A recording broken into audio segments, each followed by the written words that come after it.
So something the listeners might not know about yet, but we find it really funny. Like it'll be late at night or whatever, and we'll get on Discord because we're trying to, come up with ideas for the podcast or videos or whatever. Yeah. And we'll just get really fucked up. And this happens more often than it probably should. We just sit in Discord and send each other videos that we trying to make each other laugh and shit. And last night you actually got me into a new band that I've never listened to before, Electric Callboy. So it's sometimes good things happen. Yeah. Sometimes something productive comes out of it, but most of the time it's just sending each other like exceedingly stupid videos, basically.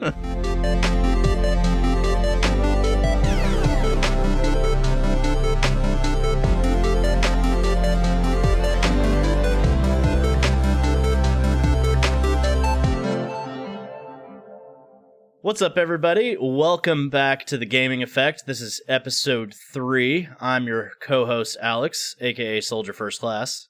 And I'm your co-host, Corey, aka dqxi. Welcome back. Glad to have you. Hope you guys have been enjoying the previous episodes. I hope you like this one as well. And just remember, if you're watching this on YouTube and you don't like big downloads while you're driving to work or something in the morning, we're also on Spotify and I believe Apple Podcasts. Correct. Also on those platforms, if you could do us a huge solid and give a rating, usually I think typically they have a star rating.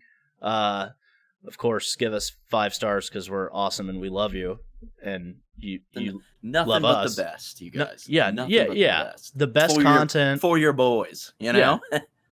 Except you're pointing the wrong way. For your boys, you know. We always do that every episode. We do that. It's because when you come up on my screen, you're over here. But when I come up on yours, it's over here. Right. And you're the one that does all the recording. So it's true. So yours is really the only one that matters. Right. So just remember that, bitch. No. But yeah, you guys can find us on Spotify and iTunes, and we'd really, really appreciate a rating and even sharing the podcast on your social medias and everything. That would be great. We post on social media anytime we have a new episode, anytime we make a new video separately, anything like that. So definitely give us a share, give us a rating, help get the word out there about the Gaming Effect, because we have a lot of fun making this podcast, and we'd like to have a lot of fun with a lot of people. So that being said, anything to add? Not too much, really. If you, like you said, share it around. If you like your friends and you like the podcast, send us their way. And if you hate your friends and hate the podcast, send us to them as punishment. Exactly. Make them deal with us for an hour. In fact, on long car rides where someone says, I would like to listen to anything but a podcast, go ahead and put us on anyway, because you have the aux cord, okay? And it's your right to play us. You've got the power. The power is in your hands. The auxiliary cable. Dude, I've been watching so much Pokemon with my kid. Oh, really? And the character Go says that all the time. He's like, I have the power in the palm of my hand, or something like that, you know? So that just, I don't know why, but that just cracked me up that you said that. Is it like classic Pokemon, or what era are you watching? So it's the Master's Journey or whatever. It's Pokemon Journeys, I think it's what it's called. And it's basically like, it's not really a reboot, but it's kind of like Ash going from, it's post everything. So it's post Sun and Moon. Okay. And so like, he's on a new adventure where he's like become a research analyst for a lab. Yeah. Really? It's really cool. He's not older or anything. But after his still adventures, 10 years old, just running a fucking science lab. Well, he's not running the lab. He's working for the professor. But he has this new friend Go, and they like go to different regions. And Go's whole thing is like he wants to catch all the Pokemon, and Ash is just like, I want to become a champion. And it's actually not bad. My kid loves it though, and he's only like a year. He's a year and 3 months, and he absolutely loves it. Anytime like it comes on, he just watches it and he gets excited and just loves it. So it's pretty cool that, he's inherited my love for nerdy stuff to the very much chagrin of my wife. Could you imagine your kid grows up and is like, screw off dad, you fucking loser? Like, just like doesn't like nerdy stuff at all. Yeah, You pretty just much. that'd be funny. I bet it happens. It Yeah. happens. But speaking of being excited, what games are you playing right now, or what are you excited for? You actually have a new game coming up on that you're going to be streaming soon. Yeah, so I've been playing. What did we finish? We wrapped up. I can't even remember. We wrapped a game up. Breath of Fire and 4. Breath of Fire 4, right? That was a little torturous, I gotta say. I wasn't wasn't fully enjoying that one, but and then I played through Dragon Quest 1 for the Canada Day stream. Which, by the way, was hilarious. Yeah, we had a good time. We always have a good time. I do like Canada Day and New Year's are always like my big streams. I like to kind of go all out for those. But we did the whole Dragon Quest 1, the Super Famicom version, which is my favorite version of the game. And then we started immediately Xenoblade Chronicles 3, the DLC, like the post-game kind of DLC. It's called Future Redeemed.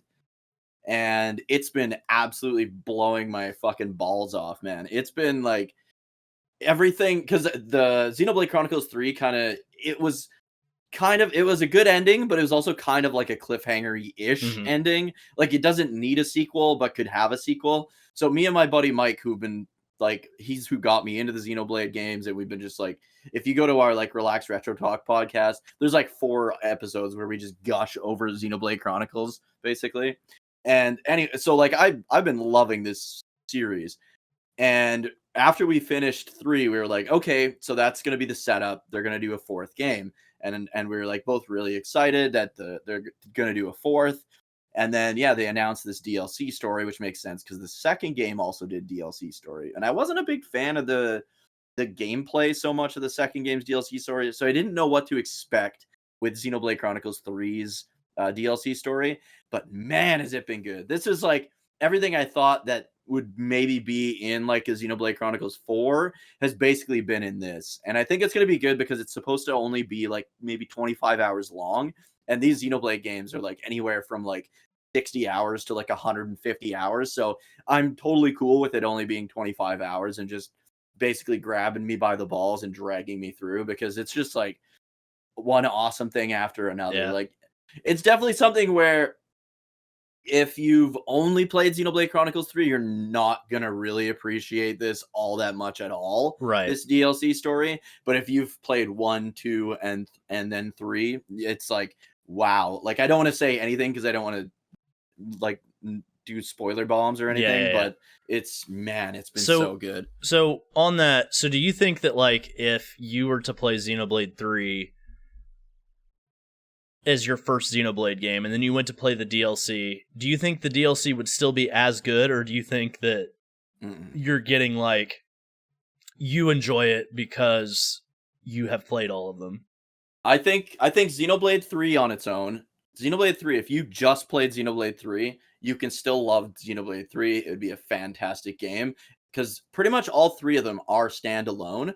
But if you played Xenoblade 2 or just played Xenoblade 2 or just played Xenoblade 1, you're going to enjoy the other ones so much more. Like, the way that they tie into each other is very like indirect up until a certain point, and then you're like, holy shit. And it's like, okay. So I played 1 before I played 2, but my buddy Mike, who got me into the series, played 2 before he played 1. And like, he didn't know what Xenoblade was or anything, but he borrowed Xenosaga from me like a long ass time ago and kind of enjoyed that. And he was like, okay, well, these guys made a game I like, so I'm gonna play this. Right. And he put like hours and hours into Xenoblade 2. And to me, Xenoblade 2 is the weakest in the trilogy, but it's still a pretty damn good game. And he finished 2, and then I played 1 like a couple years later, finished it, was like, wow, I can't believe how freaking good this game is. And then he was like, you need to play 2 now, because 2 was his fate, like what got him into the series. And I was like, hey, I'll play 2 and you play 1, and we'll kind of do that at the same time. Right. And I played 2, and then the ending is like, holy shit, because all of a sudden, like, it goes from like pretty much no connections unless you're really, really looking for them to the first game, to all of a sudden like, wow, so this is what happened. And like, this is what's happening at the end. And that's kind of what 3 is all about, is like, why is this the world that happened?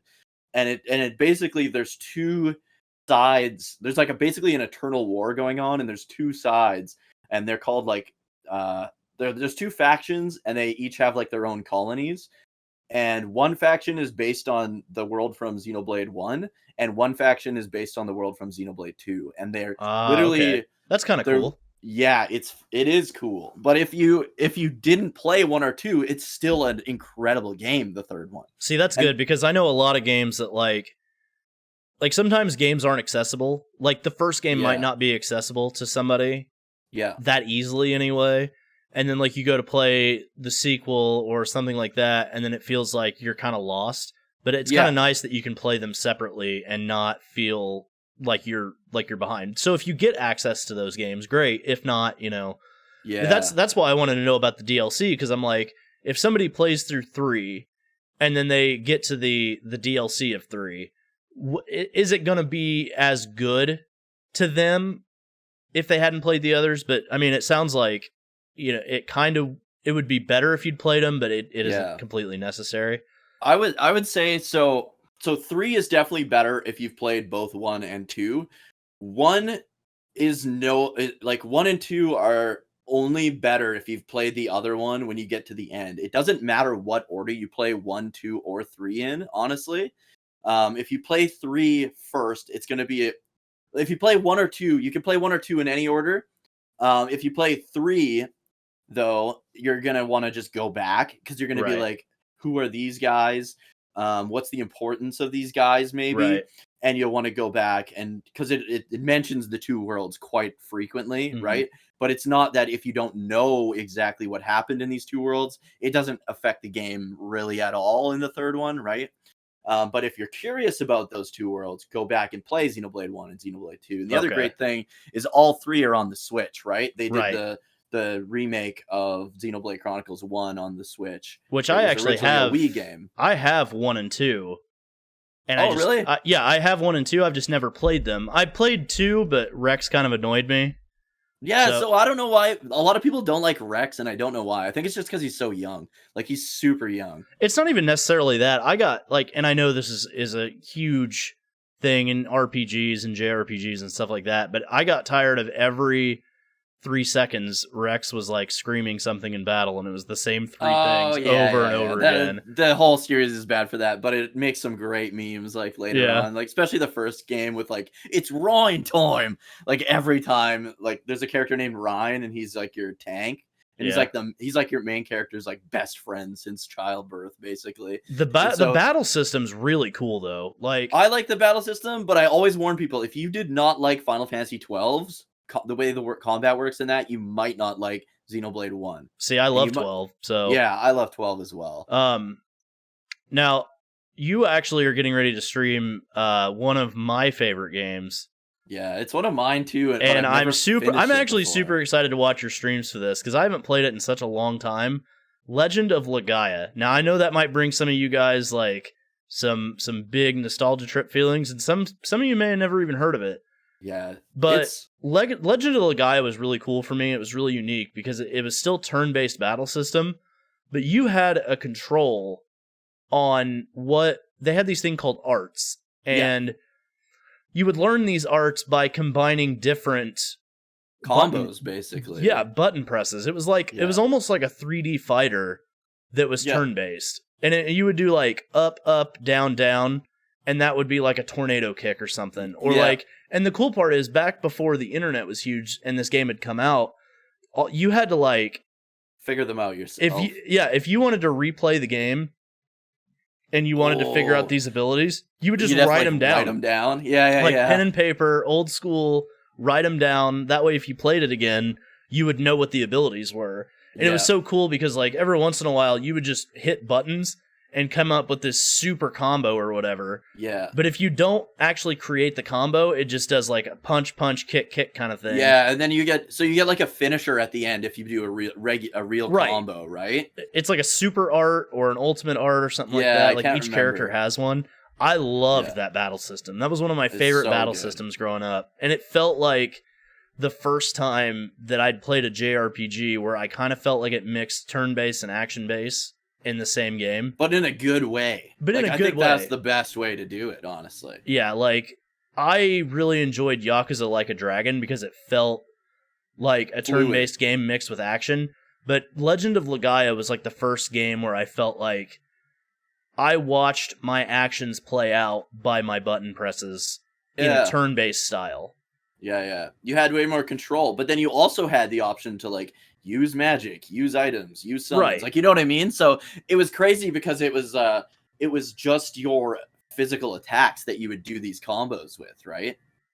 And yeah, I actually really thought it was a cool system too because of the magic and stuff. Like, you could do your combo arts or whatever, or you could do like, you know, your magic, your items, all that still using a turn-based command system. So yeah, I really enjoy that game. So the fact that you're getting ready to stream it, I will be there as much as I can because I love that fucking game, and I can't wait to watch you play through it.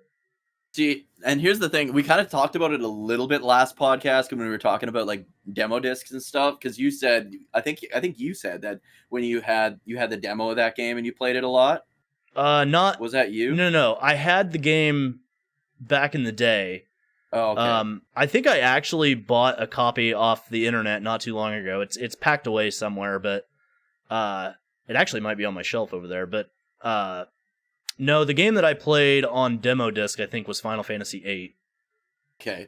I was talking to somebody and they were like, oh man, I remember playing the demo of Legend of Legaia like all the time. And me and my buddy Paul did exactly that. Like, the demo is basically, you know, the first town, and then like you get like that cutscene with that face coming out of the mist for like that's like the first boss or whatever. The dragon looking thing or whatever. Yeah. So the demo takes place just in that first town, but you end up getting like all three characters in the first town, and like there's battles and stuff.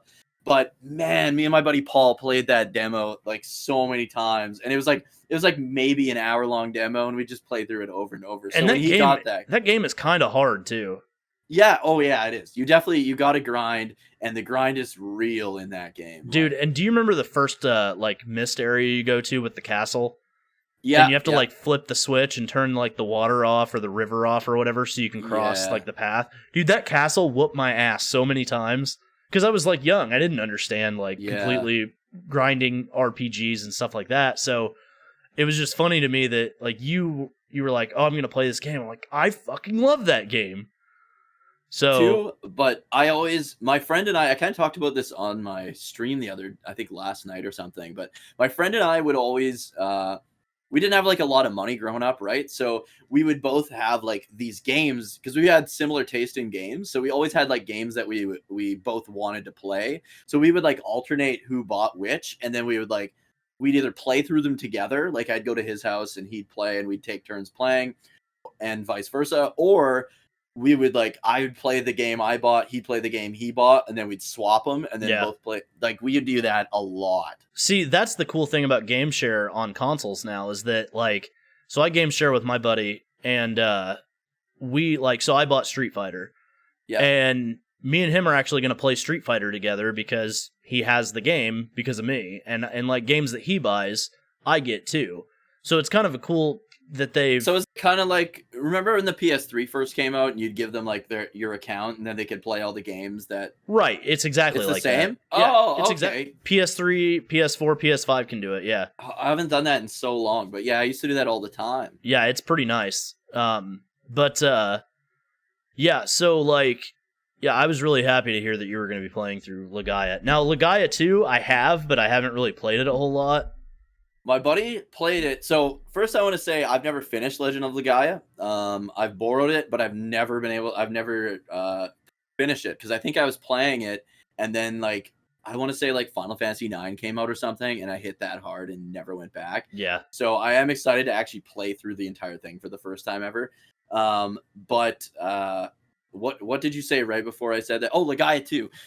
My buddy Josh, aka Fates on Twitch and YouTube and all that, he played Legend of Legaia 1 and then 2 right after it, like streamed them, and he said he actually liked 2 even more than the first one. Really? Because Yeah. I've always I've heard mixed, yeah. I didn't even. So here's how I ended up with 2. So a buddy of mine was moving out of his apartment. Him and his wife had just gotten divorced, and he was moving out of his apartment, and he had a bunch of stuff that he just really didn't have a spot for. So he had 3 of the Romance of the Kingdoms games. Okay, yeah. Like, I think 8, 9, and 10, maybe. I don't remember exactly, but they were all on PS2. Well, then he had Legaia 2, and I was like, wait a minute. And I looked at the game, and I was like, holy shit! A sequel to Legaia! So I ended up, he's like, dude, you can have it. So I have a copy of it on PS2. I've played it a little bit, but just never gone completely through it. But I've heard great things. I've heard mixed things. My buddy, the first time I actually heard of Legaia 2, I was at one of the game stores around here, and I was just looking for other games, and I saw it, and I was like, oh my god! And as bad as I wanted it, my buddy Finney loves Legend of Legaia, like probably more than anyone I know. So I bought it, and I was like, I'm gonna give this to Finney for like his birthday or something. So I gave it to him. He played it a little bit, and here's where the mixed receptions come in. Is it's not a sequel really, like it's not like a direct sequel or anything like that. Like it's a whole new cast of characters from what I understand, and that put a lot of people off, and I think that's why a lot of people are like, oh, probably sucks, right? Well, it's like a cult classic too. Like, yeah, whenever I talk about it, people are like, wait, what? But then there's like that random person that is like, oh my god, I love Legaia. Yeah, it's a hidden game, a hidden gem that really shouldn't be at this point. It's one of those games that people either don't know it exists or love it. There's like no in between with Legaia 1. Yeah, and I'm gonna go out on a limb here and say I actually enjoyed it more than I enjoyed Legend of Dragoon. Oh, same here. And I hope that someday Legaia makes a comeback. Same, and I hope Legend of Dragoon gets a remake, because honestly, Legend of Dragoon has a lot of things, a lot of the issues I have with Legend of Dragoon, and I love Legend of Dragoon. We did talk about that, I think, the other last episode, yeah. Yeah, and I love it, but it's just, there's so many like little quality of life things, or speeding up, or changing the way the additions work would make such a difference, because nobody wants to play a JRPG where grinding is crucial, and every single battle is like 15 minutes long. You know what I mean? Like, that's crazy. Well, and I've heard the PlayStation Now version isn't that great. Like, it locks up and it freezes. Yeah, I heard they fixed it, but yeah, when it first came out, it was rough when it first came out. I don't know about now, but so lately, so I just finished Final Fantasy 16. Speaking of games like we've played or excited for, and I'm a little conflicted because it's up there in my top 3 after finishing it, but I don't know if it beats 14 for me. Yeah. And it's so weird to say, because like it feels like the game I've been waiting for a really long time, and it exceeded my expectations in some areas and met them in others. And it's not a disappointment at all. I have no disappointments in the game at all. But I think maybe just the atmosphere around 14 and what I went through with it is going to keep 14 in my number 1. More of like a connection there, hey. Right. And so I'm really, really thankful for that game. I'm so happy. I absolutely loved 16. It had a lot of great moments, great story, and just overall really good game for me. But I'm gonna say it's probably going to be number 2 under 14. But that's still really good. Like, that's still really good rating for me. I've also been playing a shitload of Street Fighter. Bought it the other day, and I'm in the Bronze 1 tier right now, after middling around in Iron tier for a while. But rattled off like 5 straight wins, got to Bronze, and I've been trading wins pretty much the entire time. Oh, that's good. Yeah, Bronze is kind of hard. Like, and I know that there's like Diamond level players out there that are probably like scrub, but yeah. I haven't, for reference, I haven't picked up and dedicated time to a fighting game in probably over a decade. So, same like, here. I think the last game that I really dedicated a lot of time to fighting wise was probably Tekken 3 back on PlayStation 1. Holy, that's longer than me. Yeah, you can tell. You can tell how long it's been for me. But yeah, so that's pretty much what I've been excited for right now is Street Fighter 6. I'm actually kind of looking into Tekken 8. I don't know. It depends on my experience with Street Fighter. If I like feel like myself getting into fighting games, I might grab Tekken 8 and Mortal Kombat 1. But Mortal Kombat 1 would definitely be on my radar before Tekken 8. Like, right. It's like, it just looks so good. Like, it looks like not Tekken. Mortal Kombat 1, honestly, like, it's so good that they did this, like, reboot kind of thing, because it literally looks like the characters from Mortal Kombat 1 on, like, Genesis, but in, like, HD, like, 3D, like, modern fucking graphics. And like, they're in the same costumes and stuff. Like, I love it. It's got the same, like, vibe and atmosphere. Right. And like Mortal Kombat's atmosphere really changed, I feel, from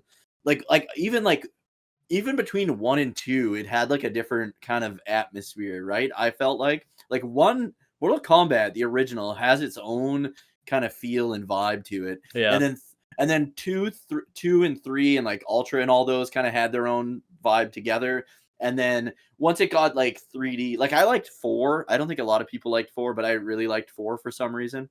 And then once it got to like the PS2 era, then like all of them were like the same to me. Yeah. It seemed like. What was the really shitty one with the horrible voice acting? That was probably 4, honestly. Yeah, because there was one where it was like, it was the one on the N64. It might have been. That's 4. It was really, really bad. Yeah. A lot of people did not like 4. It was the first one that went like 3D also. Yeah. But I was able, I don't know, I think I liked it because I knew like a couple cheese strats with Reptile, so I was able to just like juggle fuck pretty much everyone and win. So I'm that guy. We were talking about this last night because you were playing Street Fighter 6 online, and you were either like really excited about your match or really pissed off. Yeah. And like, a lot of the things you would be like mad about like cheap things is like, dude, you do not want to play me in fighting games because I am the dirtiest. Like, I will find the 5 dirtiest combos and just like rotate through them until the person disconnects on. Oh, I know. I watched you play the Power Rangers fighting game. Dude, the worst part of that one was not for me, for people playing against me. The worst part of that one was it's a 3-man team, kind of like King of Fighters, right? So I literally all 3 characters I use are the cheesiest characters in the game. So I've got the Quantum Ranger from Time Force, I've got the Pink Ranger from Time Force, and then Adam Park from like Mighty Morphin Power Rangers. And they all have like the ultimate like juggle fuck combos. Quantum Ranger has this move where you go to like the far side of this screen and just keep blasting them, and the only thing they can do to dodge it is duck or jump. If they jump, he's got like almost like a Shoryuken, but it goes like across the screen this way instead of straight up. So if you're blasting them, you can just keep going like choo choo choo choo choo choo choo choo, and they're just like taking small damage but a lot of it. But if they duck, then it's like, okay, they're ducking the bullets, but then all I have to do is charge my shot and it does like a shockwave across the ground. If they jump, I do like that Shoryuken style move and like dash up into the air to where they're jumping and slam them into the ground. And then once I'm up close, I swap in the Pink Ranger, and she's got like almost like this baton twirl that like goes like this. It's like a buzzsaw, right? And then it shoots them out. And then you can restart the combo by using another attack that pulls them back in, and then you just keep buzzsaw, push them up, pull them in. That's nasty. It's so dirty, dude. Dude, I love playing as Ken on Street Fighter. Same. So like, Ken has this combo where he lifts up, and you know his tornado kick thing that he does? Yep. Well, it like, you have to rotate quarter circle back, yeah. And then 2 kick buttons at the same time. Okay, yeah. And it like, he sets on fire, and he like kicks them up into the air, and then he does the tornado kick, and then he kicks them down to the ground. Dude, that might be one of the most satisfying combos I hit, and I absolutely love it. Now, the bad part is that it has a really bad recovery. Like, like if you botch it, you're if you botch it, dude, trouble. Yeah, you're in trouble if they get up on you, because you can't do anything. I always like that though, when it's like a high risk, Yeah, high Yeah. risk, high reward kind of attack. Exactly. But like I love fighting games for the most part. Like I've always had a love for fighting games, but I never dedicated myself to them because like it feel to me like I'm either the best version of me or I'm 5 hours deep into a fighting game and I'm like, oh my god, I fucking, you know what I mean? I hate this game and everyone who plays it. Right. And then I get online and I'm like, I can't be the worst person to play online. And then I find out that I actually am. And I'm like, but you know, you've got people that have been playing fighting games for 20 Their years. whole lives, yeah. That know the combos. They know like all of the terminology, all of the techniques, everything, and like they practice with these characters day in, day out, their whole lives. Well, yeah, and like they a lot go to of tournaments and stuff forward. Right? So I can't be mad that. I mean, I can be, I will be, but I can't really be mad that I'm getting my ass beat because at the same time, like I have to realize when it comes to the fighting game world, I'm still basically a beginner. Yeah. Oh, you know, absolutely, and that's what I love about fighting games is that like if you dedicate enough time and enough practice and you watch like pro players and see what they do and you do the train because the training mode in Street Fighter 6 is actually really good. And it helps teach you the game really well. And so, like, if you dedicate enough time to it, you can become good at them. Mm-hmm. Now, I'm not saying you'll be like Evo tournament good. Yeah, I mean, you could be. You could be, if you wanted, like, if you put that amount of time into it. And so it's like really cool that fighting games and the fighting game community, for as much shit as sometimes it gets, is actually really cool. Like, it's kind of like the 14 community. Good. Like, people want you to play their game. Yeah. So they're willing to help teach you how to play. Yeah. You know, absolutely. Or show you techniques or whatever, or, you know, or give you rematches to kind of help you test out techniques and stuff. So I do like the fighting game community. I think they're really cool. And there's a really cool atmosphere around it too. Like if you watch any kind of Evo tournaments and stuff like that and you learn who some of these pro players are, like you almost start to like cheer for them a little bit because you're like, holy shit, these guys are high level. Like the highest level in the world. Yeah. And they're just really good at this game. Yeah. And like consistently really good at the game. Too, yeah, really. Right? Like Daigo is really good. Like he's a legendary Street Fighter player. And like Justin Wong and stuff like that. Yeah, and stuff like that. Punk to God. Those guys, they're just really, really good and they're really fun to watch. And I've been, just like I do with everything that I get obsessed with, I've been watching like videos, Evo tournaments. I've been watching like how-tos. I've been watching like breakdowns of Ken as a fighter, like what he's good at, what his weaknesses are, who he's weak against, who he's strong against, stuff like that. And so like I've just been obsessed with, and I do the same thing with everything that I get into, like Dark Souls, all of it. I always get obsessed. I always start like watching constant content about this stuff. So it's been really cool to kind of get into or be a part of the fighting game community lately. Yeah, especially when it's something that like I feel like everyone was a part of at one point in their lives. Like you said, like a lot of people were playing these things for so long, right? But I think the vast majority of gamers, they didn't really get into fighting games until Street Fighter 2 on the Super Nintendo, right? Mm-hmm. Like that was like a huge thing when that came out, and how good it looked and played on the Super Nintendo, because we didn't really have arcade quality fighting games at home yet, right? And I just remember, playing Street Fighter 2, playing Championship Edition on the Genesis, like Street Fighter 2 Championship Edition, Fatal Fury 1 and 2, I think on the Genesis.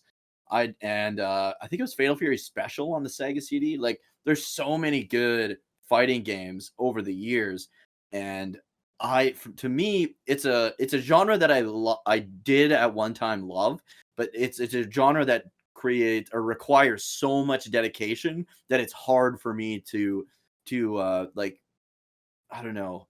It's hard for me to put the time in and say I want to get back into, because I just don't have that kind of time. There's so many other games I would rather play. Right. I don't want to play one game all the time for like the next 4 years of my life, just to get good. Well, like there was a local internet company that my buddy actually sent me like a post for, and they were holding a tournament, right?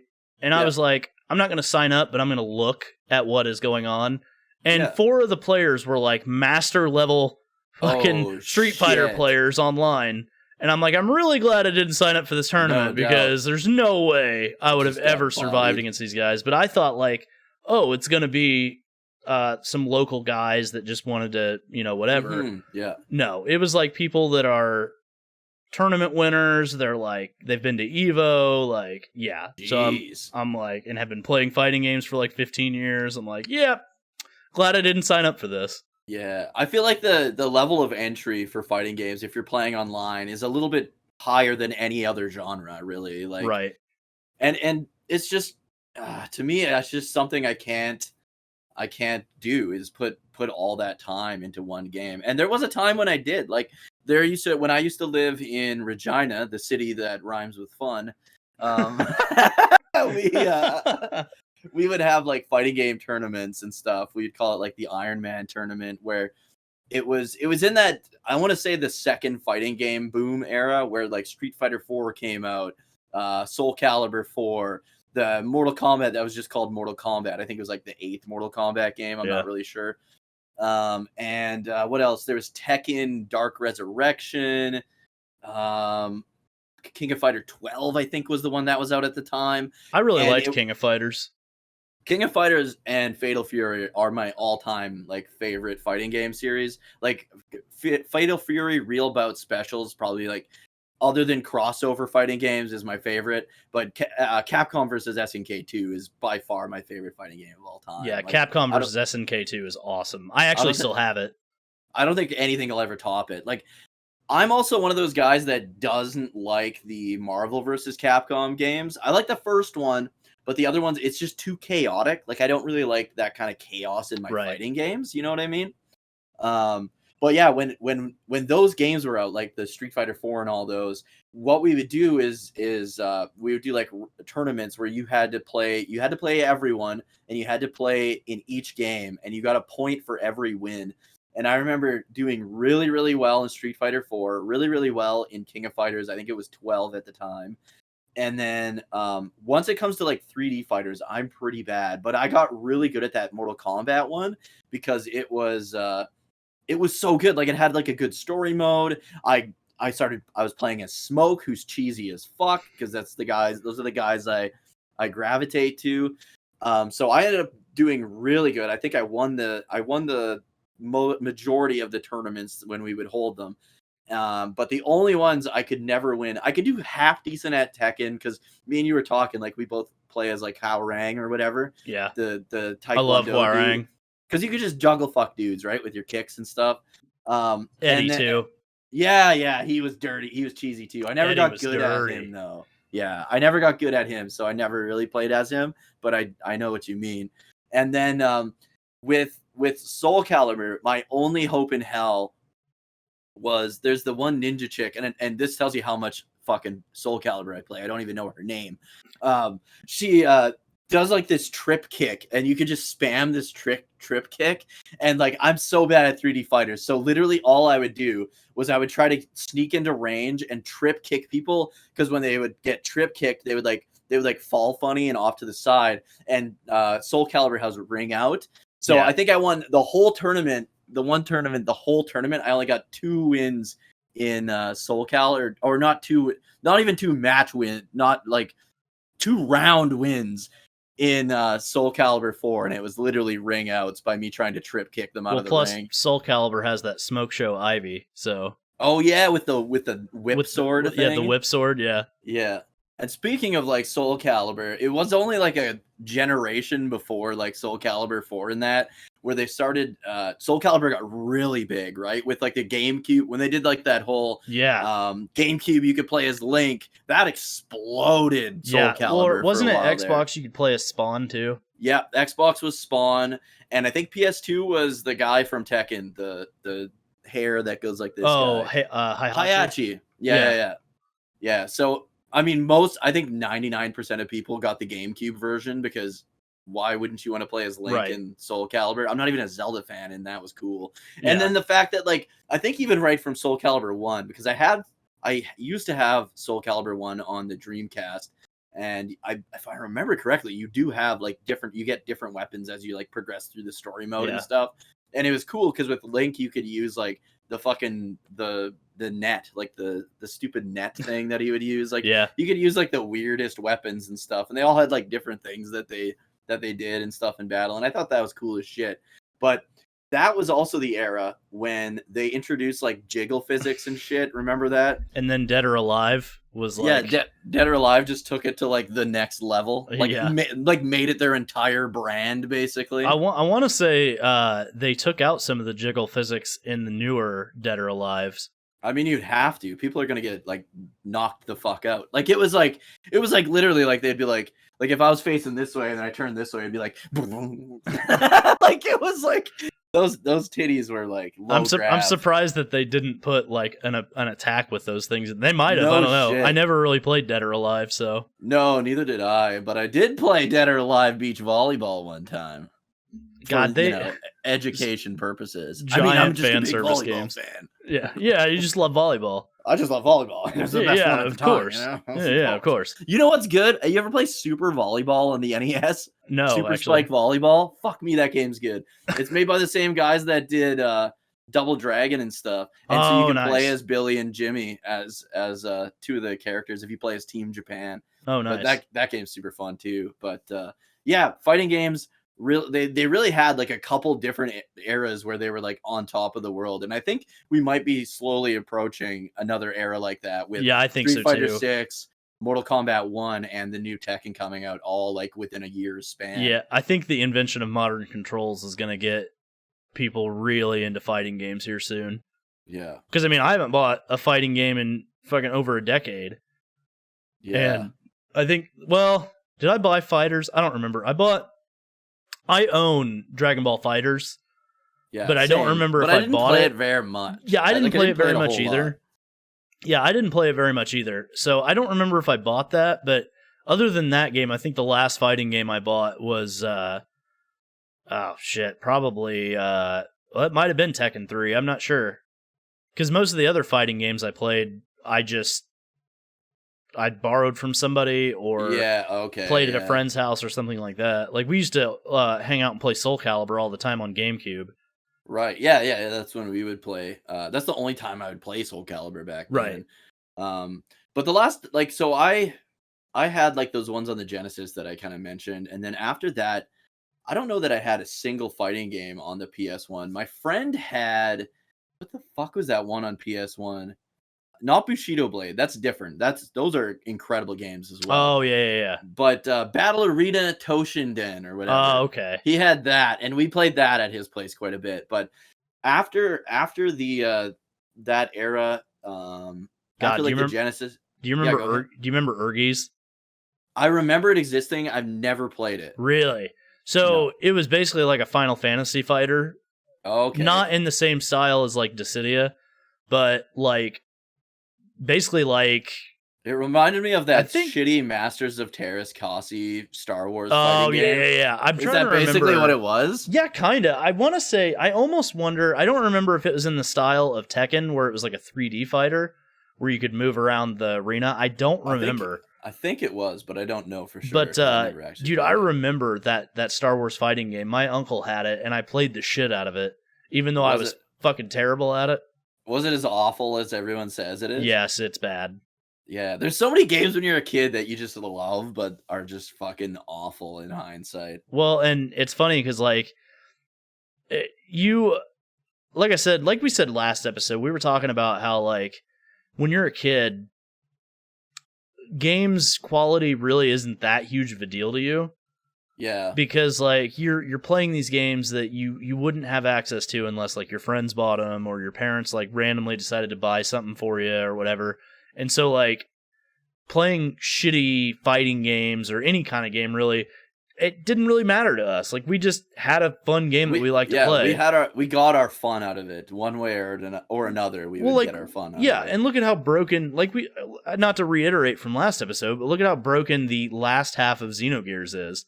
Yeah, but and people love that game. And people love it. And that's the thing.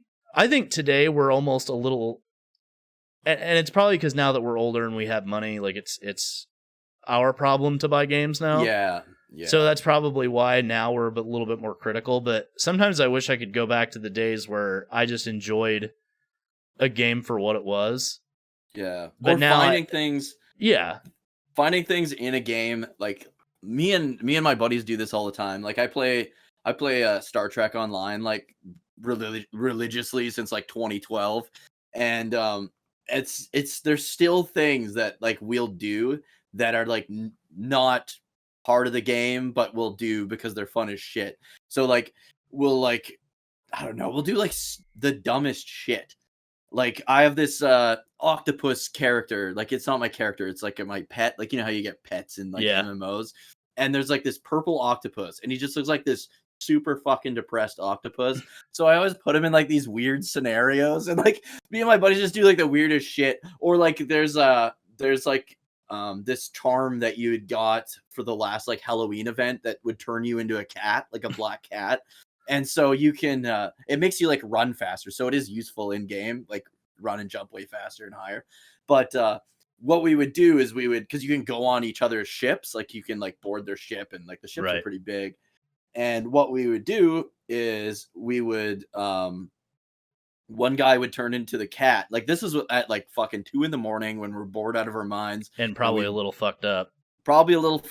And we didn't, we don't have enough time to do another story mission, right? Because the story missions are like an hour each, just like the episodes are in like the show.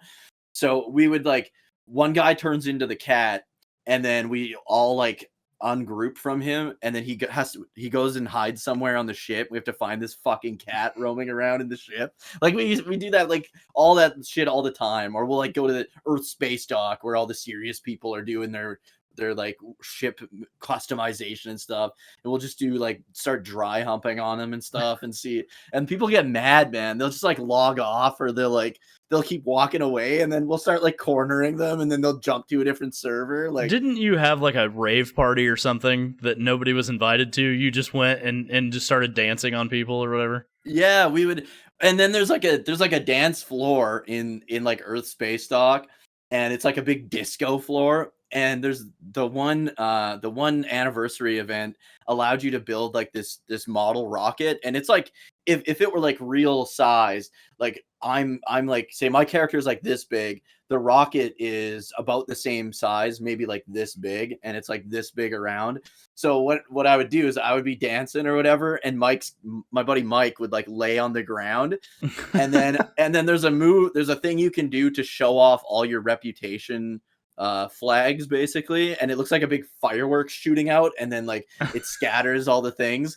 So he'd be like, know where this is going. Yeah, he'd be like laying on the floor, and we're like dry humping around him, and then all of a sudden I'd like have that rocket spawn, so it looked like he had this big boner, and then the big fucking sparks would shoot out the top, and the rocket, and it was like coming right out of his crotch, and the rocket would just shoot up into the sky. That's awesome. And it's just like stupid shit like that, man. Like I feel like when we were kids, we did that with every game, though, right? Because like you would always just find, like, look at Halo. How many did you ever try juggling the Warthog with rocket launchers when you were like? Yeah, we would do that shit all the time when we were kids. Or like firing bullets and trying to draw dicks on walls and stuff to see if they'd stay. But you know, kind of going back to last episode where we had like a nostalgia trip, there was one thing we didn't talk about, which is funny because like you would have thought it would have come up, but multi-disc games. Yeah. It was funny because like we were talking about Legend of Legaia, and I remember like back in the day, like big RPGs would have multiple discs. Yeah. So like Final Fantasy VII, Final Fantasy VIII, I believe 9 did too. Yeah. 9 had 4. We were actually talking earlier before we started this podcast, which I'm glad we brought it up because it was almost like a storytelling mechanic in and of itself, right? Because like you would get to the end of disc 1 in Final Fantasy VII, and that's when like the big event happens. Yeah. And then all of a sudden it's like insert disc 2 to keep playing. And you're like, fuck, where's disc 2? Like I need to get this. Like it's almost like disc 2 was it's like a season finale, right, almost, right. It's right? like you're watching a TV show, and all of a sudden there's this big cliffhanger, and the thing's like, wait for season 2 to find out what happens. Yeah, and then you get to season 2, and it's just snowboarding down a mountain. But it's almost in that aspect. It's almost like you know when we were kids, and you'd watch like cartoons from the 80s, and it was like the guys, like the heroes, like tied up to this board, and there's a saw coming to his neck, and then it's like commercial break, and then after the commercial break, he just sidesteps the saw, like nothing cool happens.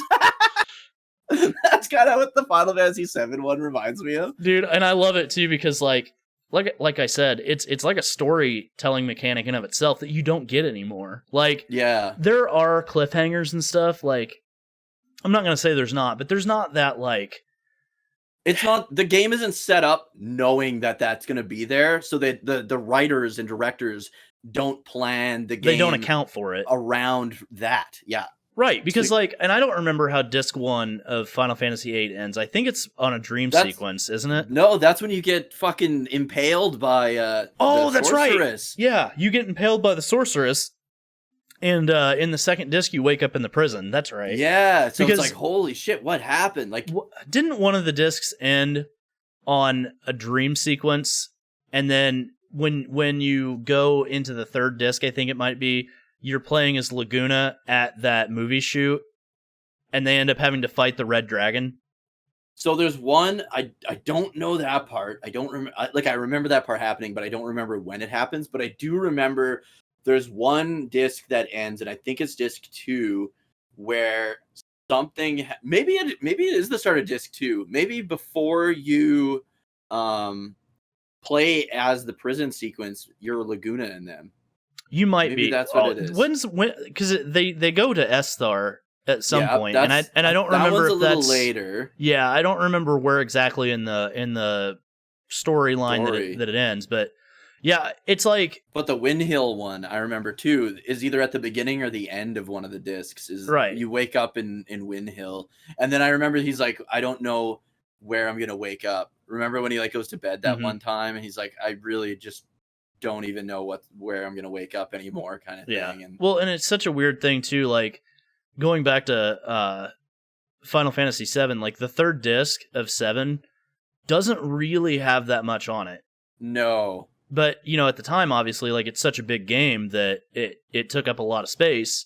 Yeah. And mostly for the cutscenes is what they would, like, separate them for. Right. Like, I watched a documentary, like, a while back on, like, the whole, like, multi-disc thing. And they said, like, with Final Fantasy VII in particular, and I don't know, I think the others might be a little different, especially 9. But Final Fantasy VII in particular, the whole game and the whole map, like world map and everything, is actually on all the discs, and like you can play through all the discs, all the story on like one disc, but it's the FMVs that took up all the space. Right. So this guy, the guy that did the documentary, for research purposes, he and I wish I remembered who did the video, because I would tell you to link it in the chat or in the description below, but he played through is it disc 1 where Aeris dies right at the end? Yeah. Okay, so he played through disc 1 but with disc 2 in, and it was fucking hilarious. I don't remember what cutscene it was, but it's supposed to be like the Aeris cutscene, and it's, oh no, that's what it is. So is it Ultima Weapon? Isn't there a part? Which is the big fucking... keep in mind, guys, it's funny because we're on Soldier First Class's YouTube channel. I've only played all the way through Final Fantasy VII one time. Are you talking about Diamond Weapon? Yes. I'm not a big Final Fantasy VII guy, right? So I don't know all of them. But yeah, the big white weapon was Diamond Weapon, yeah. So it's the scene where Aeris dies, right? And they're like coming, like approaching the thing, and Aeris is there, and she like turns around to face you or whatever, and then all of a sudden the cutscene where Diamond Weapon is shooting that big laser comes, because it still plays the sequence of cutscenes that would happen in that part of the other disc. So it looks like Alta or Diamond Weapon fucking blasts Eris and she fucking dies because that cutscene plays, hits the, what is it, the North Crater or some dome thing. And then there's like this like explosion and the thing goes down. And then it cuts back to regular gameplay and she's like collapsing, right? And it's like, oh fuck it. She just took a blast from the Diamond Weapon. That's funny as fuck. It is funny. So it makes me like kind of want to play through like one of the things like that, but apparently there's like a lot of soft locks along the way. Like, well, and you probably have to have like a specific version of the game or like a file that you need or something like that. Yeah. So yeah, but it's funny because like it's not that I miss multi-disc games, because there are some multi-disc games out there, but one's like an install disc and then like the other is the actual play disc. And it doesn't feel the same.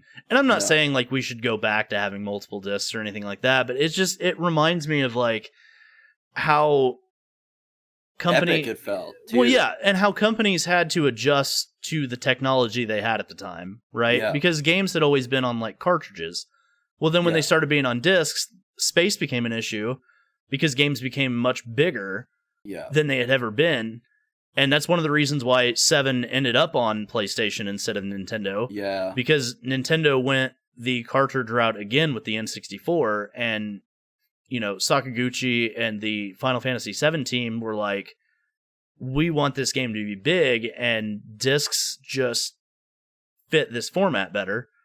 And so they couldn't tell the story they wanted to tell on the N64. Right. And it's funny because, like, now you look at cartridges, and Nintendo went discs for a while with GameCube, the Wii, the Wii U, I believe, had discs. Yeah, it was, yeah. And now we're back to cartridges because of the way the thing works. But you still have these sprawling RPGs. Now, granted, the graphics aren't as good as they would be on a PS5 or an Xbox Series X or whatever. But we still have these sprawling RPGs like Xenoblade, for example. Yeah. You know? Yeah. Like, that's a massive game on a cartridge. So it's like, as technology evolved, like we kind of took step forwards and we kind of took steps back, right? Like, you know, going forward to discs, even though we took a step forward in technology, we kind of took a step back a little bit because you had to have multiple discs instead of just one disc.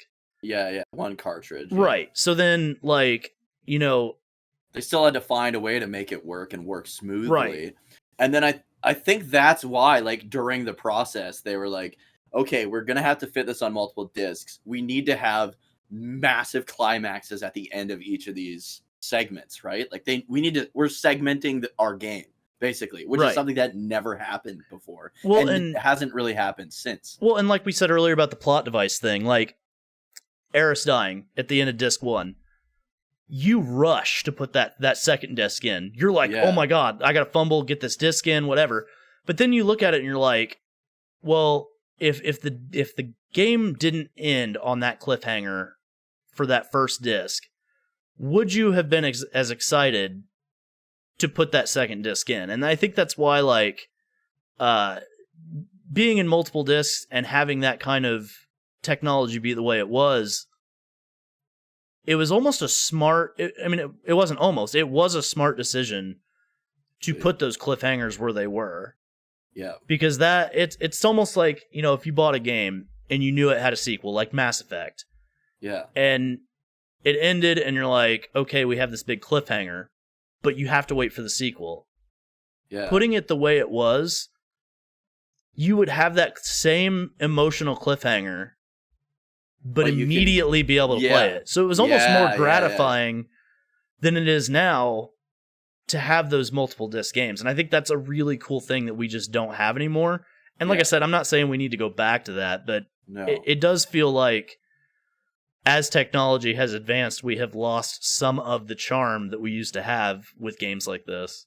Yeah, and I know, like, modern games like Dragon Quest XI did it with its acts. There's 3 acts, and it makes it feel kind of like how the discs did, but it's still not the same. Like, and even Xenoblade does it, but it does it like with its chapters, right? So something massive will happen to end off the chapter, and then you're like, it's like, would you like to? It'll play this huge cutscene, and like all this crazy shit will happen, and then all of a sudden it'll go dark and be like, would you like to save your game? Right? And it's like, it's almost to that feeling, but it's not quite the same. And I think the reason that discs pull it off better is because you have to, as much as it also works as an excitement thing, it also works as you have to take that moment in. You physically now have to pause and take in what just happened in the game. You know what I mean? Whereas before whereas now you could just hit save game. Okay, let's keep going, right? And you had to physically get off your ass, grab your disc.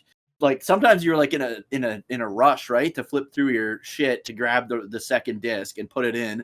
There was nothing worse, and this happened to me because I played Final Fantasy IX a million times, when you get to that point and it asks for the second disc and your disc 2 is scratched all to shit. Oh god, yes. I had that problem with 8. Worst. I had that with 9, and I ended up borrowing long term my buddy's second disc of Final Fantasy IX, and but it was just like, it gave you a moment to take everything in while also being able to do that cliffhanger, while also making you like get off your ass, wanting to get that other disc in immediately and seeing what happened. And like you said, so that actually brings up a good point, because like when you have those cliffhangers and you have that something that's supposed to evoke an emotional response, like the Eris dying thing at the end of disc 1, you know, these pixels made some people cry. You know, look at Final Fantasy VI, the opera scene, like tons of people. And you have to, when that major thing happens at the end of that lead up, sometimes you need time to process it. Yeah. So what they do is they give you that big climax, and then they give you a little bit of a cooldown period right after, right? So that you're doing like some minor quests here and there, like dealing with the aftermath, because the character is also dealing with the aftermath. Yeah. So you need time to process what you saw. And I think that's basically what happens with multi-disc games, is that like you said, when Eris dies, people needed time to either cope or deal with the repercussions of like what just happened. Right, like, because the like characters and the player at the same time. Well, when I played Endwalker, there's a moment in it where my heart was pounding and my hands were sweating, and like I needed that cooldown. Yeah. Because emotionally I was so wrapped up in what had just happened that I was like, oh my god, I need a second. Like I took like a 2-hour break playing Endwalker, because what had happened during that scene was so powerful. I was like, fuck, man, I need to just take a second. My heart is pounding. But like I think it did back in the day give you that kind of that coping whatever. And it's like, you know, something like that too gives you that opportunity to, like back in the day, everybody wanted to revive Aerith, you know? Yeah, there were like fake cheats all over the place. Right. Back And so like when you have that multi-disc game, if somebody say like you got to the end of that and it was your bedtime, let's say back in the day, and you couldn't play it. Oh man, you ain't sleeping that night. No, like, and that's the thing too, like the second disc deal gives you a stopping point. Yeah. Right. Save your file, whatever. Yeah. And it does effectively do that. And the other thing too is like, imagine. So back in the day when they first started doing this multi-disc technology, they had to figure out a way to make it work, because it's not as easy as just saying, "Oh, here's disc 2." You had to like program disc 2 and disc 1 to work together, and then disc 3 to work together, and then if like with Final Fantasy VIII, you had disc 4. So there was another set of hurdles that you had to jump over as a developer, to get your game to work. So it also, it was new technology at the time. There was like weird workarounds. Weird workarounds they had to do and stuff like that. So it's like you get this cool altered experience, right? Because of that. And most games did it the way I feel like Final Fantasy did it, but there were some games that like Legend of Dragoon where it was like each area was its own disc. Do you remember that? Like if you go back to the first area, if you backtrack to the first area, you have to put disc 1 back in. Oh, really? See, Yeah. I will. I'm gonna get fucking fried for this. Yeah. I never made it past disc 1 of Legend of Dragoon. Really? Really, it was a game that was not on my radar when I was a kid because, like, back in the day, I'd have to be very, very like cautious with what I bought. Right. Not because of like ratings or anything. Like my parents didn't really bother with ratings, but it was more so like money wise. Yeah. Oh yeah. Yeah. So like I would buy like Final Fantasy every time it would come out, or I would buy like, I don't know, I was really big into like Madden and stuff on the PS2, or I bought Enter the Matrix, which is a shitty game. Dude, I remember loving that game back in the day. I love that game, but it's a really shitty game. But yeah, I bet if I played it now, it would suck. Yeah, it's not. Back then, but it was really fun back then. So, like, Legend of Dragoon was never on my radar, so I didn't play it until much later. And I don't know why I dropped it, but like I would like to give it. The battles took 20 minutes each. Probably, but I would like to give it another chance eventually. But it's a great game. Like the story is fucking incredible. That's what I hear. Really good and all that. But honestly, you didn't get even to the end of the first disc? No. Oh my god. It's like, oh man, just like what we're saying, how like they end on these high points at the end of each disc. Fuck me, does that one kick you right in the nuts right before the disc ends? And then it's like, and those are my favorites. Those are my favorites in any JRPG. Dragon Quest 11 does this so good too, where like something really fucking bad happens, and then Final Fantasy 7 kind of deals with it in the wrong way by like being like, let's go fucking snowboarding, boys, which is funny now. But at the time when you're playing through this for the first time ever, the best to me is when the hero in the party, some big shit happens. They're fighting some big bad, and something goes terribly wrong, right? And so the disc ends, or the chapter ends, or the act ends, and then the next one is basically the character is like trying to like deal with what happened, like mentally, physically, and basically like regather themselves. And I hate using this as an example because I really do not like World of Ruin, but Final Fantasy VI's World of Ruin is kind of probably the first time that a JRPG really did this. But I love that whole like having to, I don't like World of Ruin at all, but when this happens in like other JRPGs that I really, really like, and they do a really good job of it, I love the whole like something massive just happened and it negatively affected the party or the world that the game takes place in, and it's kind of like having to pick yourself up. I love that part. Is like, that's like one of my favorite things in JRPGs is when they're shit kicked and they have to try and recuperate. They have to pick themselves up. Sometimes the party is separated for a good chunk of the game after this, and they have to manage with what they've got, and they don't have a lot. Like, I really love that stuff. It is funny because, like, we were talking earlier with Aerith and how, when she dies, it's this big climactic thing, and then Disc 2 shows up and Cloud's snowboarding, Yeah, I feel like that's like one of the worst ones, like as far as like the pick me up, pick yourself back up kind of thing. But now it's part of its charm, It is now, yeah. But it's just, I agree. I think multi-disc games is something that I loved growing up, and I still every once in a while play a multi-disc game from the PS1 era just to like, oh, absolutely, have that feeling. PS1 is the best era of gaming. I will stand by that. It's definitely one of them for sure. Yeah, but like that whole like hero building himself back up, the party building itself back up, so it can get back at whatever that incident back here that destroyed them was. Like, it's just that rebuilding process is what I love the most. But there's one other thing I wanted to mention about the disc thing, and this is something that we completely maybe already have completely lost, unfortunately, and that is, so we have Final Fantasy 9 HD remaster, we have Final Fantasy 8 HD remaster and all that fun stuff, and they're excellent. Like, I like them. A lot of people complain about them, and there's definitely stuff to complain about, let's not fucking kid ourselves, but the thing that's missing. So obviously the story points are all still there, right? It's the same fucking game.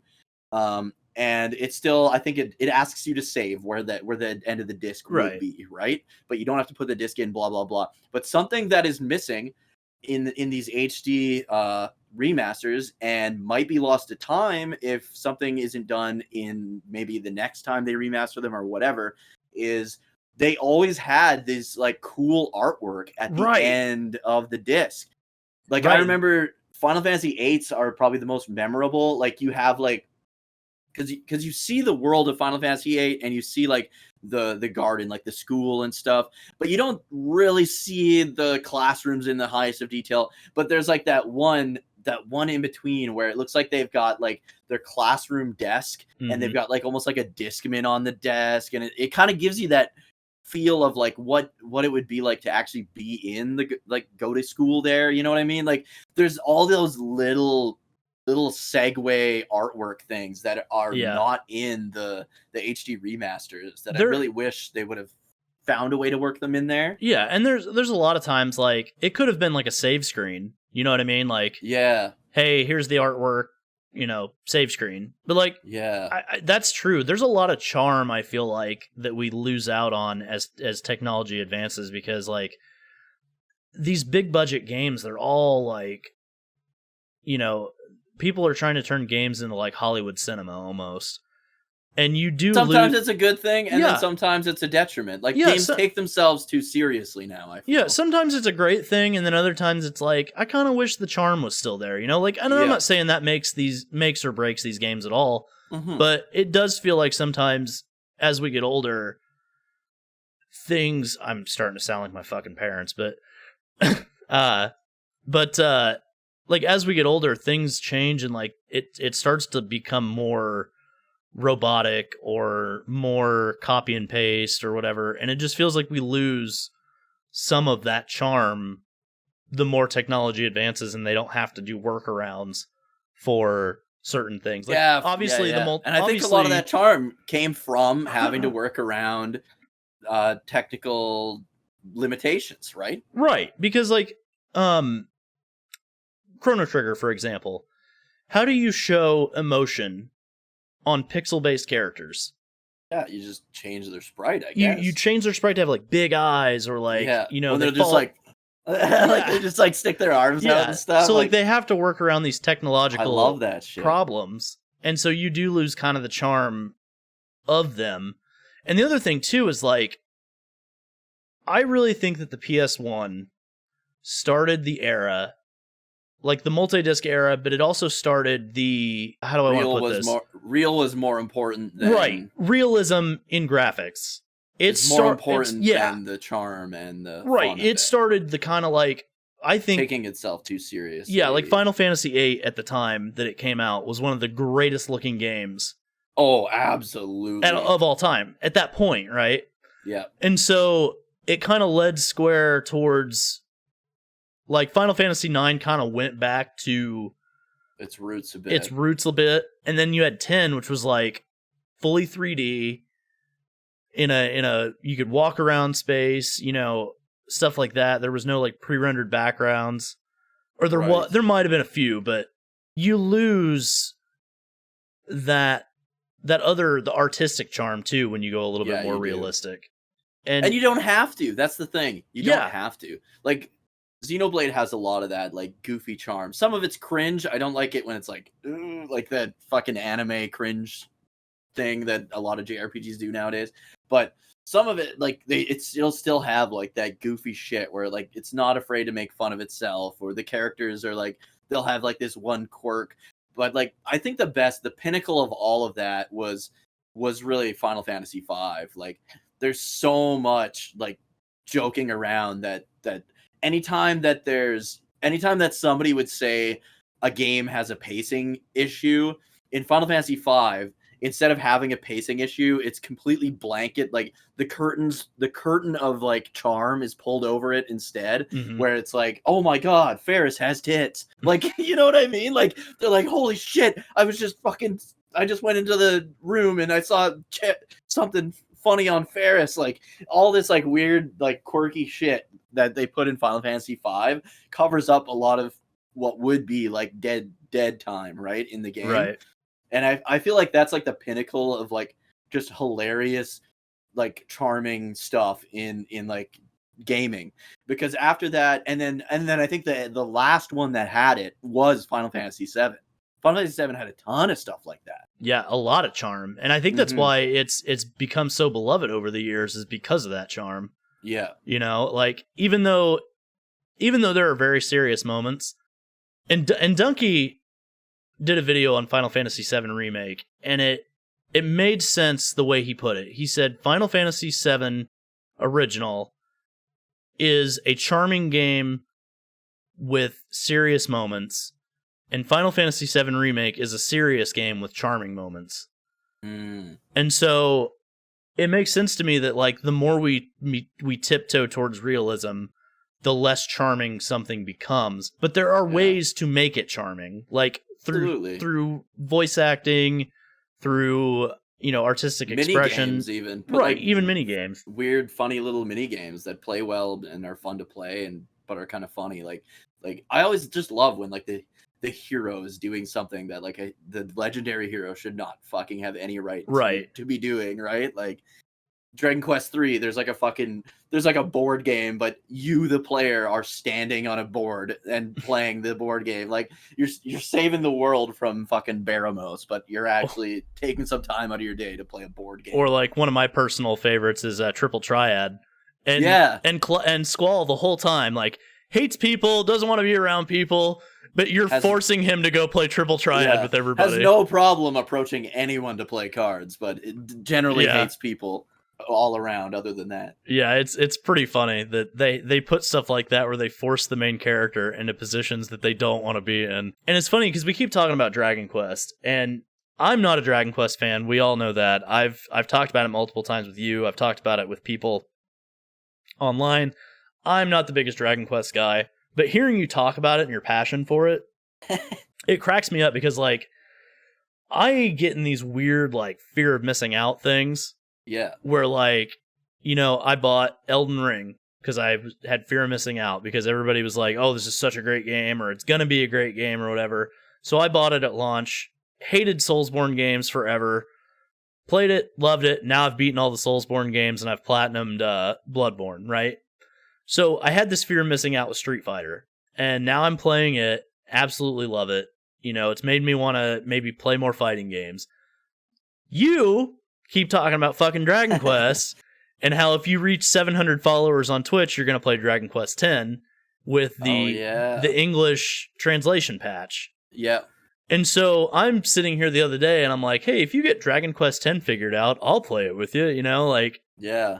So it's like, it's funny because like I played a lot of MMOs and I usually drop them. And the only one that I've really stuck with is Final Fantasy XIV.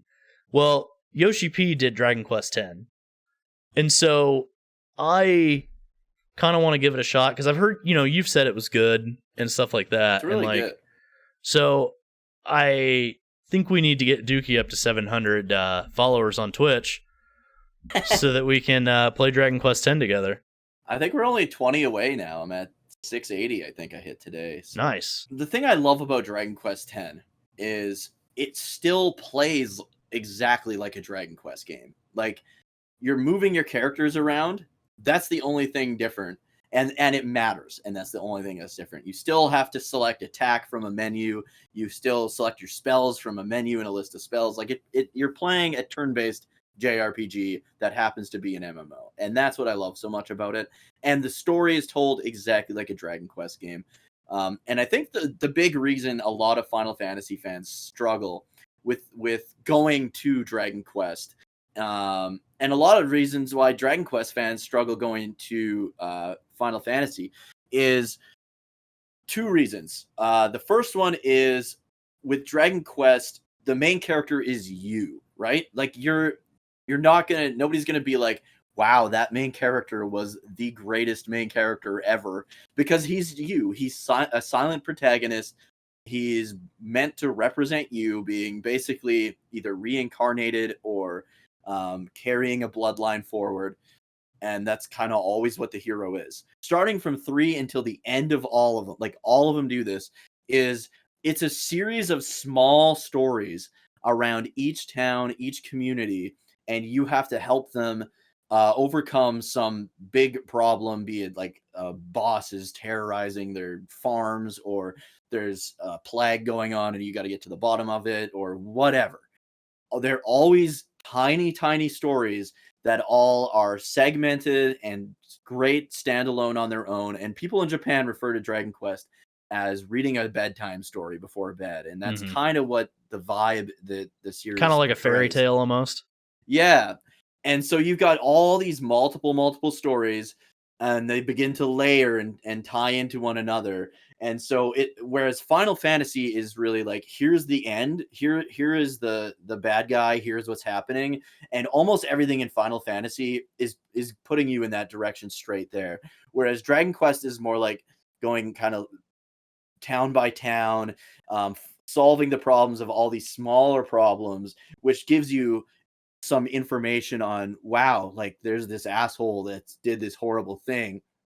Maybe if we keep going, we're going to find out more about him. Right? Like half the time in Dragon Quest, you don't even know who the villain is until like halfway through. Like you're slowly just learning why the world is the way it is sometimes, and you're like Dragon Quest 7 is one of my favorites of all time, and not one I recommend anyone picking up right away, because it is the most Dragon Quest game there is. You literally start off, it's like if you took Chrono Trigger and all the events that you did back in time actually mattered in the present. So at the start of Dragon Quest 7, the world as anyone knows it is one island and an endless ocean, and then you end up finding this underground caverny, whatever tomb I guess you would call it, and this wormhole opens and takes you back to this other land, and you're like, what the fuck is this? There's a volcano gonna erupt and kill us all and kill this village. So you go, you prevent this volcano from erupting. You find out there's this fucking like monster or whatever at the bottom of it that's triggering all this, and then you save it, and then you're like, oh, let's go. Everyone's like, thanks for saving the village and all that in this country. You go back through the wormhole, everyone's freaking out. They're like, dude, you gotta see this. They were out fishing and they saw this new island that was in this spot that was never there before, right?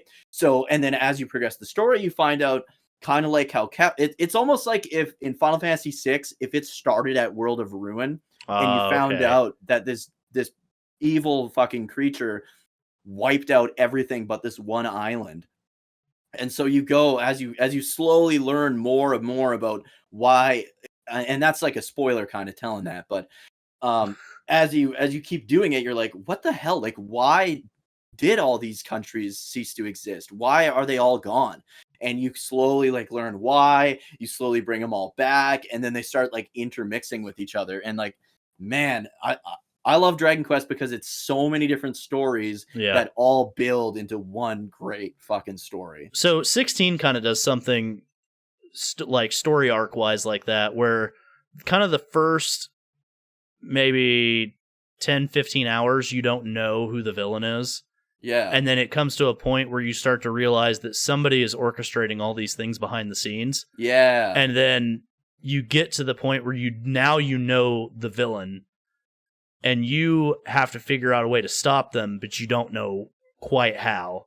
And then there's a lot of trickery, a lot of deception, a lot of like hallucinations get forced on you as the main character and stuff like that. And you're kind of building up to the final confrontation, but you're also rallying the troops, kind of. Like, you go to these different cities, and you have to help them with their problems. And then they kind of, by doing that, they kind of help you overcome the next hurdle. And then all of these, like, these different story arcs come together by the end, and then it culminates in one complete ending.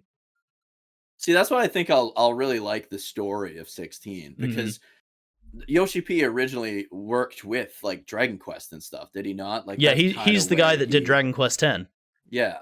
So I mean, that's if he's able to take that kind of storytelling and maybe not even like storytelling as a writing sense, but storytelling as a directing and progression sense, and make that into a Final Fantasy story, then I think it's something I could definitely like appreciate. But I think that's what usually burns Final Fantasy fans trying to make the transition into Dragon Quest is you're like, why am I fucking helping these villagers whose crops can't grow when I should be taking out Sephiroth it's or kind chasing Kefka or whatever? It's kind of a slow burn. It's a slow burn, and it's got more of that charm, and it continued to have that charm. It has that Super Nintendo charm even on the PS4. Whereas Final Fantasy, even when I think the cutoff point where it started to stop doing that charm, not stop doing it, but stop focus on that charm, was kind of Final Fantasy VI. It starts to get it starts taking itself very seriously and being a bit more edgy as it kind of goes on from 6, right? And it kind of lost it almost after 7, right? It's everything's serious, everything's kind of edgy and like dark and stuff. And Dragon Quest does darkness completely different. Dragon Quest will do darkness like, wow, this town, it'll tell you this story about this town, and then all of a sudden you'll grow to love the characters in this town. And that's the other thing Dragon Quest does so well, is because the hero is not really like a vocal person at all the NPCs become part of this, are like the story characters, right? So you love like you grow to know all these NPCs and their stories and stuff. And so then when something horrible happens to this town that you had visited a while back, you're like, shit, man, we got to go back there because I fucking love those guys and something really bad is happening to them and we need to do everything we can to stop it. Well, and isn't it in 11, like when you go to these towns, you usually end up picking up a new party member? That's a lot of them, but 11, especially at the first part of the game, because like most JRPGs, that's when you're building most of your characters. I always hate it when, speaking of like multiple disc things, I always hated it when you'd get like your two last party members on like disc fucking 3. Like I always hated that. That was always so, because it's like you don't like them. Final Fantasy 6 did that like really bad. Like it didn't have discs, but you got like when you start getting new characters in World of Ruin, it's like, dude, I don't give a shit about any of these characters that I'm getting in World of Ruin. I've developed a relationship with all these characters that I've been using since the start of the game up until World of Ruin. Why the fuck? I have no reason to give a shit about Strago and Realm and, you know what I mean? Like Umaro. Like, why do I care about those guys? I don't at all. And most JRPGs, most really good JRPGs, will usually by the end of the first disc or by the end of the first giant climactic moment, you'll have all your party members save maybe one legendary guy, like a TG Sid or something, right? That'll come in later on. But so yeah, Dragon Quest 11 did that. Dragon Quest 7 did kind of the TG Sid thing, where like you have them all, but then some of them will like leave and then come back and stuff. But then you end up finding like this old legendary hero, and then stuff happens from that. But I just, the characters are always so well done, and the NPCs are always so well done, and it's because as the hero, your character can't be like all that well done, right? Because you're just kind of there. You're experiencing the story. It takes the burden of making a well-written main character off of the main character and making the cast of characters more important. Yeah, the cast is more important and the world is more important. And that's honestly what I love in JRPGs. Well, and the thing is too, like I've noticed and I haven't finished Dragon Quest 11, but I've noticed that like what I know of Sylvando and some other characters, Dragon Quest doesn't take itself too seriously either. Yeah, that's the other thing. And I think sometimes that is what kind of drives me away from certain games, because I feel like when you take yourself too seriously and you have this like almost like you can tell the writer is up their own ass. Yeah. I tend to not like games like that. Yeah. I like That's games. how Final Fantasy 13 was. Like the 13 trilogy was totally like that. Like I don't mind when a game takes itself seriously. Like I don't want it to sound like I hate games like that. But it's almost like some games are afraid that if they don't add something that might is a little goofy, is a little goofy, might detract from what they're trying to say. Mm-hmm. And like that's what I love about 16 is like as serious as it is, there are moments of levity. There's moments of comic relief. There's moments that they have where you know this is a serious game, but it does have its charm with its characters. Like Gav. Gav uses the word fuck in like the greatest ways possible. Is that the uncle? Because anytime I saw that uncle dude... No, that's Byron. Okay, I did like that guy. Gav's the scout, the sidekick kind of guy. Okay. And so like even though it's a very serious game, there are moments where like the characters don't take themselves too seriously either. Right. And so that those are the kind of stories I like. And I always say like it's hard to tell a real story in a fantasy world sometimes because people have a certain expectation that they set one way or the other. Like if you write a medieval game, people expect the tone to be serious, right? Yeah. But sometimes it doesn't matter if you have like the setting that you're in. The writing is what will carry it. Oh, absolutely. You know, so I like games that don't take themselves too seriously, but I also don't mind games that are obviously very serious.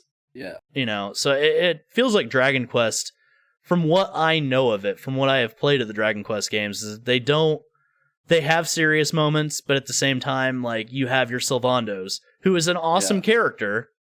One of the best, honestly. But you know that there is some sort of comic relief with him, but also that you would fight and die for this character.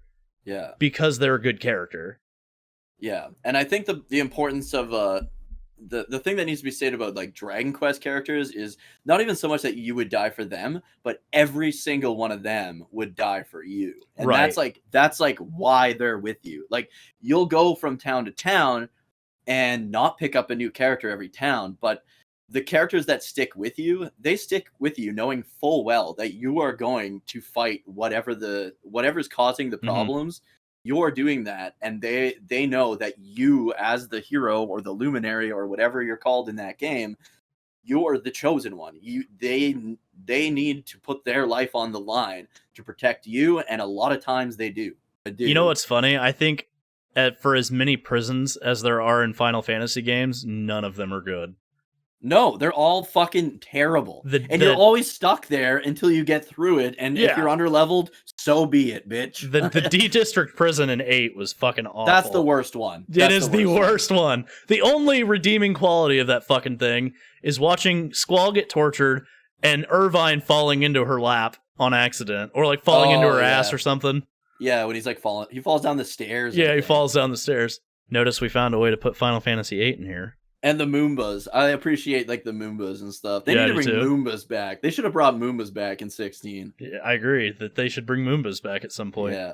They had it in 10 where did they? Yeah, Lulu had a Moomba doll. Oh yeah, but I mean I want them like how Cactuars and Cranberries and you know what I mean? I want Moombas like that in like a regular occurrence and always like either as a monster or as a like in Final Fantasy 9, why couldn't they have done Moombas? They have so many made up little races all over the place. They should have had Moombas in there. Yeah, that's true. But anyway, guys, we went on a nuclear tangent. Yeah, we really did. So anyway, thank you all for watching. Don't forget to rate and share the podcast on all platforms as much as you can. We're trying to get the word out there about the show. We honestly started this episode not knowing what the fuck we were going to talk about, and eventually just kind of happened upon fighting games, multi-disc games, and a Dragon Quest / Final Fantasy debate, I guess. Not really a debate, but... Jerk fest. Yeah. So, yeah, don't forget we're on iTunes podcasts. We are on Spotify. We're also right here on my YouTube channel as well. We might do a Q&A episode here soon, probably probably episode 5 to kind of 5, commemorate that we've gotten to 5 episodes. And there's a few episodes that we have planned, but we don't really have a timetable for them. Like one, we'd like to talk about Final Fantasy VIII for a podcast. For sure, yeah. At least maybe not the main topic, but just to go over Final Fantasy VIII. We both love it a lot, so we might be the only 2 people in existence that are willing to admit that. But yeah, my thing with 8 is I fully understand why people don't love it too. Like Right. I love it, but So I do I. fully understand why people don't. right. So we kind of want to do that episode. There's a few episodes we have in the pipeline that we're wanting to do, but not necessarily right now, because we're trying to get off the ground. We're trying to get people to know who we are. We're trying to get people to understand what they're getting from the show. And so that's why we've kind of gone on these tangents a little bit, because if it brings up memories or it brings up, we're always going to go with right. it. If we're always going to come up with a podcast idea for maybe later, And feel free to submit some ideas to us too, because we want to talk about stuff you guys want to talk about. And so Absolutely. Spotify allows me to put up a poll, like a Q&A poll and stuff like that. And we're going to start putting up polls here and there to kind of ask what people think of the show, or what they think like an idea would be, or anything like that. We actually had a suggestion to do one of these episodes live, and I think that'd be a lot of fun to have like a chat interaction episode on maybe Twitch or something like that. So yeah. Even if we did like a live one every now and then, so it was like a special thing, Right. And that would be cool. And we're completely open to ideas. I hope as this podcast gets bigger, that you guys will submit some ideas or submit some topics, or let us know how you're enjoying the show. So yeah. But other than can't wait. I honestly can't wait for the Kingdom Hearts episode. I hate you. I don't think either of us likes Kingdom Hearts. So we don't. Just a heads up, listeners. Not a huge fan. Yeah, not since 2 anyway. I think that's all I got. You got anything to add? I just wanted to say thank you all for watching and or listening. And we can both be reached at a number of different social media and content creation websites. I am at twitch.tv/dqxi03, as well as youtube.com/dqxi03. And have you decided, because I know you were saying you did Final Fantasy 16, you were streaming on YouTube, but have you decided if you're going to switch to Twitch for your streaming, or what were you kind of thinking? So as we've talked about, but just so the viewers know what's going on, every time I stream to YouTube, I just bleed subscribers. Yeah. And there's no explanation as to why this happens.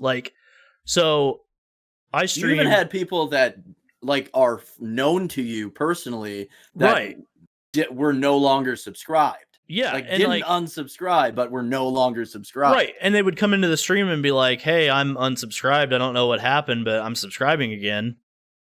And I'm like, well, that's weird. I noticed I've been bleeding subscribers. So, unfortunately, the YouTube streaming experiment that I was going on didn't net a whole lot of positives, other than that my streams were pretty popping. I would have 20, 30, the last episode of the live stream had 54 people in it. Oh, nice. To watch me finish 16. But if you looked at my statistics, my subscriber count was just plummeting. Yeah. Every stream. So I think from now on, I've got a lot of thinking to do, but I think I might try Kick. Oh yeah, because it's in beta. It's in beta. There's a 95-5 split on revenue for creators. Wow. Yeah, there is quite a few. There are some negatives. There are some positives. It is in beta. But there is no JRPG community, almost at all. So my thought is that maybe I will transition to Kick a little bit, or just stay on Twitch. I'm not really sure. I'll be posting about it on social media to kind of figure out what I want to do. But I figured if I get in on Kick at the ground floor and kind of build an RPG community there, that maybe that would be a better thing than what's currently going on with YouTube, obviously. So, we'll see. But socials will be in the descriptions, attached to our podcast page and stuff like that. So, that's all I got. Yeah, thanks for watching, guys. Yep. So anyway, guys, thank you all for watching. We love you all very much. I'm Alex. I'm Corey. And this has been the Gaming Effect episode 3. See ya. See ya.